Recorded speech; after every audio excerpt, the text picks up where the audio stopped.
The wealth gap is dangerous, like really dangerous. Now, I'm not talking about income inequality. Income inequality is actually, to some extent, inevitable and a good thing. Some people's work just provides more value to the marketplace and therefore should be paid more, even though the top 1% take home 22% of the national income. Yay, free market capitalism. That's not what I'm talking about. Wealth inequality is a different beast altogether. We're talking about the phenomenon known as unearned compound advantage. Consider that the top 1% own 40% of all the wealth in the country, and the fact that they pass it on to their kids. The problem becomes clear. This is the very opposite of a capitalist work ethic. You didn't earn it.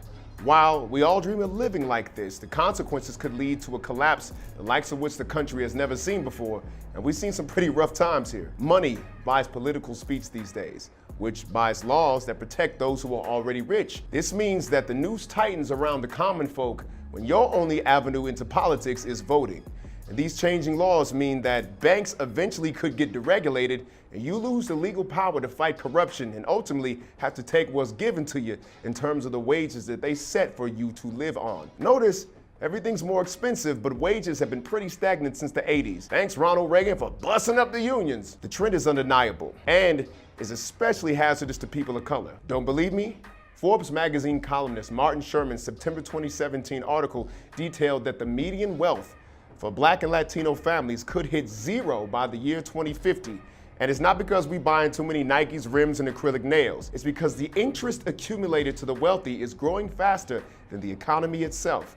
This interest is coming directly from the bottom, since they own the corporations that we buy our basic necessities from and can set the price for them at will. The domino effect is real. No wonder why home ownership is down among millennials. Your income can't even afford a house without a loan from a bank that they own. No wonder why car buying is taking a dip. Who wants to pay monthlies when you can Lyft and Uber for a fraction of the cost? Student loan debt is at $1.3 trillion, and half of baby boomers can't afford to retire. And the Amazon effect is closing real brick and mortar stores left and right, leading to more unemployment. But the biggest danger factor is this: robots, not immigrants, are going to be the ones taking your jobs. Automation increases production, which will be snatching paychecks the better technology gets.